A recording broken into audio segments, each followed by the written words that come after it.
Wow, those lights are bright. Hold on. All right, now thumbnail. John Kreese Bane stance. All right, so Cobra Kai Season 2, I know I was going to do a video on Cobra Kai Season 2 when Season 3 came out, but there's no real foreseeable release date for Season 3, plus Cobra Kai just came to Netflix recently-ish, I don't know, some weeks ago. Point is, I watched it all from Episode 1 of Season 1 through Season 2. It just gets better and better every time I watch it. Also, spoilers, because I have to talk about the end of this season. I have to, because it's a big part of the impact it leaves you with. In fact, it's all that. So spoiler alert, watch Cobra Kai Season 2 before you watch this. You just should. And Cobra Kai Season 2, it does what a sequel should do. It steps it up, it raises the stakes without losing what it was that made it enjoyable to begin with. Season 1 ended, Miguel wins the tournament, and then John Kreese shows up, which total Mandela effect. I thought Martin Kove had died. I don't know why. So in the show, when he was like, oh, he's dead, I'm like, yeah, they wrote him out of the universe because there he is. It was a great addition to Season 2. He shows up right when Johnny's like, okay, we got to go back to the drawing board a bit because Miguel was fighting dirty and I don't want to be that karate teacher that tells my student to sweep the leg, or I don't want my students to at least believe that that's how they should fight. It just shows that Johnny does want to do right by his students. He wants to be a good teacher. Then enter the devil, who kind of gets the ear of some of the students, and things start going bad for Johnny. But you do see why Johnny wants to. You know, he wants to give this guy a second chance. Though, I would argue, if you're dealing with that guy, he had second, third, and fourth chances. But one of the things I always liked about Cobra Kai is it showed perspective. You know, it's really good at showing you the perspective of the other side. In Cobra Kai Seasons 1 and 2, Daniel comes across as a bit of a smarmy prick. He's always passive aggressive to Johnny, talks down to him. They're at that restaurant. Johnny orders a Coors. He was like, what? And Daniel's like, nothing, Johnny. Enjoy your Coors. I'm like, well, he would before you said that, dick. Then you look back at Karate Kid and you're like, yeah, he kind of was then too. I mean, I know we're supposed to root for him, but really going back and watching Karate Kid after Cobra Kai, you see it with different lenses. I now see Daniel as this kid with a short fuse who's pretty quick to get into fights that might have been on the path to be an asshole, but Mr. Miyagi found him and put him on a good path. That actually makes the Karate Kid mythos a bit deeper, and those are the layers to Karate Kid that Cobra Kai, the series, is retroactively peeling back and exposing. And you see that with Hawk. Hawk has become full-blown bully mode. When you look back to where Hawk came from, you see a bit of a flashback with Hawk in Season 2. You're like, this is how bullies are made. But John Kreese isn't the only addition to Season 2. Stingray, Paul Walter Hauser. He's so ridiculous. I just find the guy so funny. He's funny and endearing. He's a perfect fit for Cobra Kai. Is he too old to be in that dojo? Absolutely. But they joke around with that. But in gushing about what I like about Cobra Kai, what works for me, the point is, it just has a remarkable amount of heart. The whole thing is about redemption. The whole thing is about Johnny trying to be the best version of Cobra Kai possible. Whether it be the start of a romance with Miguel's mom and Johnny, whether it be really the father-son relationship with Johnny and Miguel, all stemming from the fact that he was an absentee father and he feels that he knows his mistakes. He recognizes that he wasn't there for his son, and if his son would have him now, he would be a father to his son, but his son's just resentful. So in this father-son relationship between him and his student Miguel, he sees the opportunity to be the father he never had and the father he never was. There's something nice about that, you know? It's like, it makes you just root for Johnny. But for me, a surprisingly enjoyable and surprisingly heartfelt part of this entire season, in Season 2,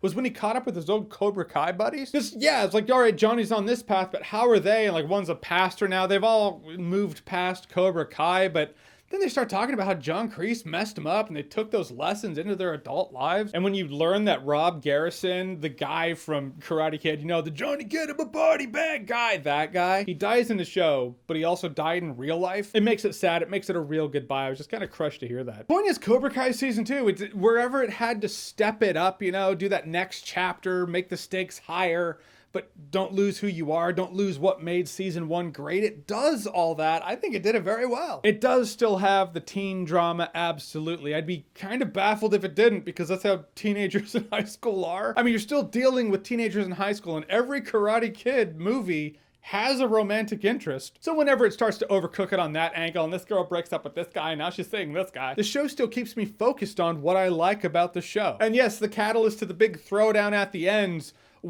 it literally is, a girl saw her boyfriend kiss another girl. Fight ensues in school. Just look at that information.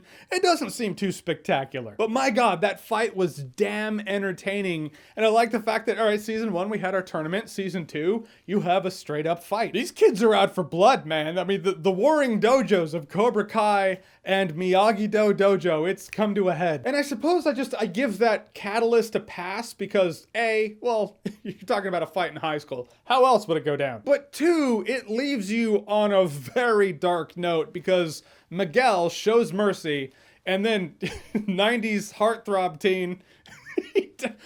Dude, Johnny's son in this show looks like the Flash went back in time, snatched up some 90s heartthrob from 1995, ran through the Speed Force, dropped him off in 2018, and was like, here you go, Cobra Kai, have fun. Point is, Miguel gets knocked over a rail, falls down a flight of stairs, smacks his back, he's in bad shape. And the fact that it leaves you on that note, I think is so good because it just gives you time to soak it all in. I'm left thinking about Johnny. He's left playing that really somber rendition of Cruel Summer. It's a great version. I may or may not have listened to it quite a few times, which Cruel Summer played in the original Karate Kid when Daniel was at school. I think it was his first day at school. Then it plays in Cobra Kai season 2, the very last episode when they go back to school after summer. Then it plays this version of Cruel Summer when Johnny's just reflecting on his failures. You really feel like Johnny wanted to redeem his past with the present. You know, he wanted to do right by his students. He wanted to do right by Miguel. And he was so close to it. I saw a little bit of fan anger, the fact that Johnny and Daniel never had their fight, but I always felt like they had their fight. They had their fight in the tournament. Yeah, there's new beef sprouting, but it's not really with Johnny. It really...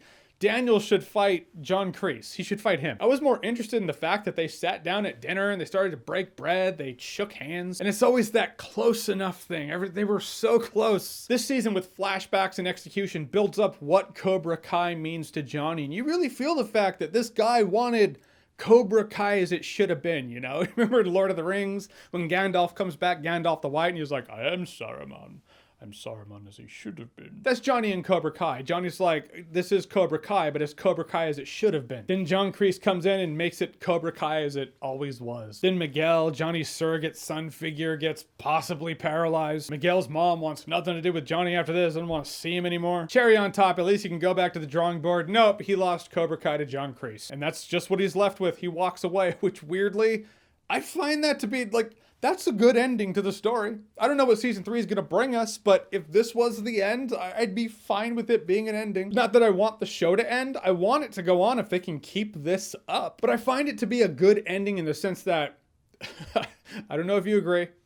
Let me know. But I find it to be a good ending in the way that I find Avengers Infinity War to be a better ending than Avengers Endgame. I mean, just think of that. Tony Stark becomes Iron Man because he wants to protect the people he put in harm's way. His company sold weapons to terrorists, and then it builds, and then there are more Avengers, and they have to stop the threat of Loki, and then it builds, and there are more Avengers, and then they have to stop Ultron, which Tony Stark also created, and then it builds, and Thanos is coming, and Thanos is like, nope, half of you get vaporized. Evil wins. The end. That'll teach you to be good. Because good is dumb. It's just something really dark and messed up, but I don't know, it's a good ending. It's not a fulfilling ending, but it's just one of the, maybe I'm in a dark place. Maybe 2020 did that to me. And when failure happens in Cobra Kai, when action and consequence happens, when the youth in the show make a decision that leads to bad things, you feel the gravity of that failure. And more importantly, you feel the gravity of that failure on the shoulders of the previous generation. And more importantly than that, you feel that those characters feel it. It's not just enough that you feel it, you gotta know that they feel it, and they really do. Like after Miguel's in the hospital, after he, I don't know, will he walk again? No one knows. Daniel and Johnny are in that elevator, and you expect that Daniel's probably thinking like, oh, you did this, Johnny, it's your fault. But in the end, you know that they both feel like they both failed their students. And that's a very important thing, and that's a thing that Cobra Kai does so well, is it's a story of Johnny and Daniel. It's the story of the previous generation, while also having a new generation of students and making it their story as well. And when the new generation does something that leads to bad things or leads to very dire consequences, it's not just on the youth, it's not just on the students, it's not just on the new generation, it's on the old generation too. It's both of their stories making one continuous story. And it's weird to me that Cobra Kai does that better than certain other properties that take place in this galaxy or in a galaxy far, far away. And that's why when Cobra Kai steps into the whole, like, oh, this is teen drama going down, it doesn't just feel like isolated teen drama. It leads to an outcome that then reflects on the teachers. And that's where we leave them. Johnny sits, tears in eyes, staring into the sunset, drink in hand, realizing that some people get to be the smarmy used car salesman guru of the valley, while others get punished for daring to crawl out of the hole they dug that they call their lives. Punished for daring to try to get out of the shadow of the sins of their past. The kid he saw as a son might never walk again. They lose the love interest, loses his business to the devil, loses the heart and the respect of the students, all because he dared to try. And that's where we leave off with Johnny. I don't know what the future of Cobra Kai is. I don't know what season 3 is going to have. I've kept my ear out of all the rumors. I heard maybe it'll take place in Japan. But for Cobra Kai seasons 1 and 2, I think it's an enjoyable watch. It's a fun watch. It's a lighthearted watch. It's a funny watch, but also has heart. And by the end, there's something big about seeing somebody just carry these burdens. If you just step back and think about that, Johnny's sitting on a beach reflecting on the fact that if he had never entered Miguel's life would be better. His intent aside, that's what's going through his mind. And that's a shitty feeling. It's the Empire Strikes Back of the Karate Kid series. All right, so Cobra Kai season 2, have you seen it? What did you think about it? How does it compare to season 1? Do you like 1 better than 2, 2 better than 1? Whatever you think, comment below, let me know. And as always, if you like what you've seen here and you want to see more, click right here to see more. Fight!